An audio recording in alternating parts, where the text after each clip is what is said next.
Aaron, challenging course today. This car is already a handful as it is, I'm sure. Tell us what it was like to get to the summit today. I'm not sure that I used much the throttle, considering the truck makes... For years, fans of Fast and Loud watched Aron Kaufman work his magic inside the Gas Monkey garage, the bearded genius who could turn a rusted heap into a roaring masterpiece. With his quick wit, unmatched skills, and calm determination, Aron became the quiet backbone of the show. But then, seemingly out of nowhere, he was gone. No warnings, no goodbyes, no long explanations. One day he was there and the next he had vanished. What really happened behind the scenes? Why did one of the show's biggest stars suddenly walk away from one of the most successful automotive series on television? The truth, as fans would later learn, was far more complicated than anyone expected. Behind the cameras, there were growing tensions, creative clashes, and deep frustrations about the direction of the show. Aron, known for his perfectionism and high standards, struggled with the TV over talent environment that Fast and Loud was becoming. He wanted authenticity, not drama. But television doesn't always care about craftsmanship. It craves conflict, speed, and spectacle. When those values collided, Aron faced a choice: stay in the spotlight and compromise his integrity, or walk away from fame to reclaim his freedom. His decision would shock millions and forever change his career. This is the untold story of Aron Kaufman, the man behind the beard, the builder behind the legend.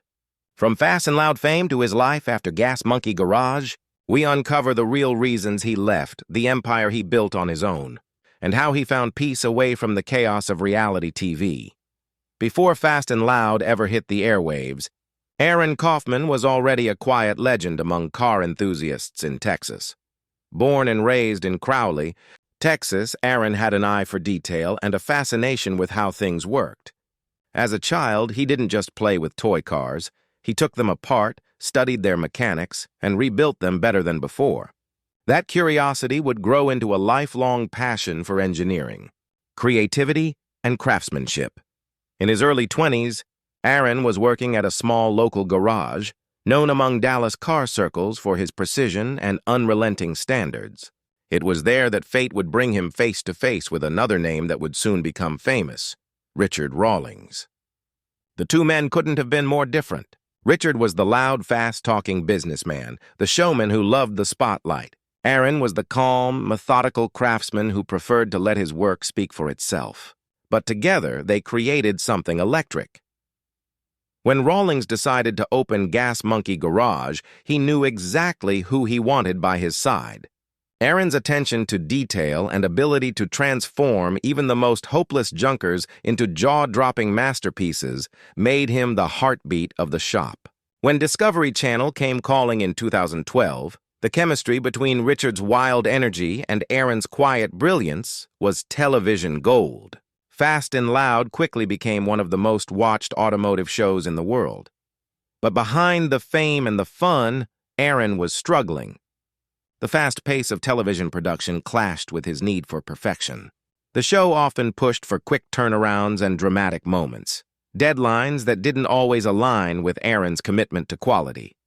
Still, he pushed through, delivering some of the most impressive builds the show had ever seen, from vintage Mustangs to jaw-dropping hot rods.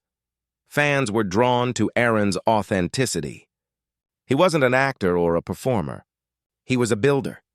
His quiet humor, his humility, and his unmatched skill made him the soul of Fast and Loud. While Rawlings thrived in the chaos, Aron thrived in creation, shaping metal, solving problems, and turning ideas into reality. Over the years, Aron became more than just a mechanic. He became a symbol of the real passion that fueled the show. But the growing demands of television, the scripted moments, the fake deadlines, and the focus on drama over design began to wear on him. The perfectionist inside Aron was suffocating. By the time Fast and Loud reached its peak, Aron was feeling more disconnected than ever. Fans could sense it too. Something had changed. He was smiling less, speaking less, and spending more time in the background. The once unbreakable bond between Aron and Richard began to fracture, and soon, The cracks in Gas Monkey Garage would become too deep to ignore. Aron Kaufman had helped build the empire, but he was beginning to realize he might not belong in it anymore. When Fast and Loud was at its peak, the world saw Aron Kaufman and Richard Rawlings as an unstoppable duo. Their chemistry was undeniable, one the wild showman, the other the quiet genius. But as the seasons rolled on, that chemistry started to crack. What began as creative tension soon became something deeper, a philosophical divide about what Fast and Loud should be. For Aron, building cars was a sacred craft. Every bolt, every weld, every design choice mattered. He believed in doing things right, even if it took time. But television thrives on drama, deadlines, and spectacle. The show's producers wanted faster builds, more arguments, and bigger reactions.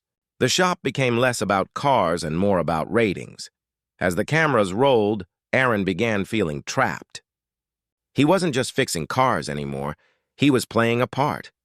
And that wasn't who he was. In interviews, Aron later admitted that the show's fast pace and unrealistic timelines went against everything he believed in as a builder. It wasn't about the cars anymore, he said. It became about the clock. Tensions between Aron and Richard began to rise.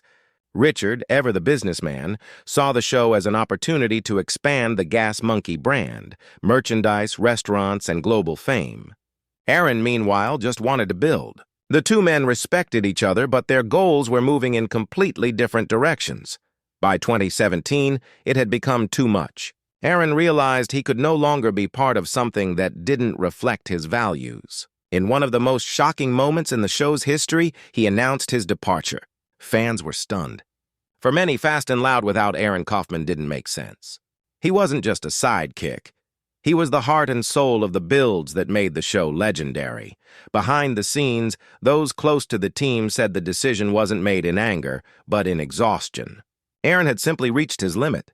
The long hours, the pressure to perform, and the creative compromises had taken their toll. He wanted freedom, to build on his own terms, without cameras dictating his pace or producers scripting his passion.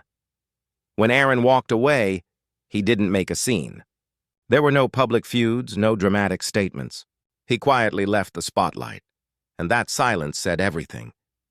For him, it wasn't about fame or fortune.